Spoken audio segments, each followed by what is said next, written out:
नेहमीचे पोहे उपमा खाऊन जर तुम्हाला कंटाळा आला असेल, काहीतरी चटपटीत खायचं असेल, तर या पद्धतीने एकदा करून बघा. पौष्टिक जाळीदार नाश्ता. मिक्सरच्या भांड्यात रवा फेटून घेतलेला 1 वाटी दही, 1 चमचा जिरं, मीठ, पाणी घालून मिक्सरला जाडसर वाटून घ्यायचं. हे वाटलेलं बॅटर आहे एका मिक्सिंग बाउलमध्ये काढायचं, थोडं पाणी घालायचं, फेटून घ्यायचं. ताटामध्ये तेल लावायचं आहे. आता या बॅटरमध्ये घालायचं 1 पॅकेट इनोचं, थोडंसं पाणी घालून फेटून घ्यायचं आणि तेल लावलेल्या ताटामध्ये हे बॅटर काढून घ्यायचं. आधीच पाणी मी गरम करायला ठेवलं होतं. चाळणी ठेवायची, हे ताट ठेवायचं, 15-20 मिनटं वाफवून घ्यायचं. तोपर्यंत चटणी करूया.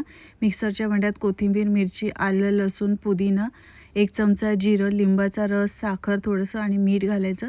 थोडंसं पाणी घालायचं आहे आणि मिक्सरला ही चटणी वाटून घ्यायची. मस्त चटपटीत कोथिंबीरची चटणी तयार. या पद्धतीने तुम्ही करून बघा.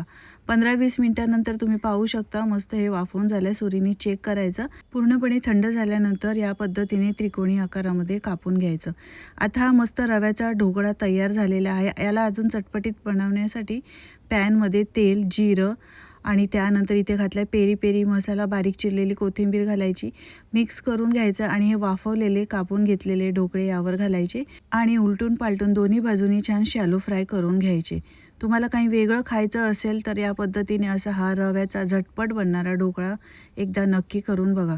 रेसिपी आवडली असेल तर लाईक करा, शेअर करा आणि कमेंट करून सांगा कसं झालं होतं.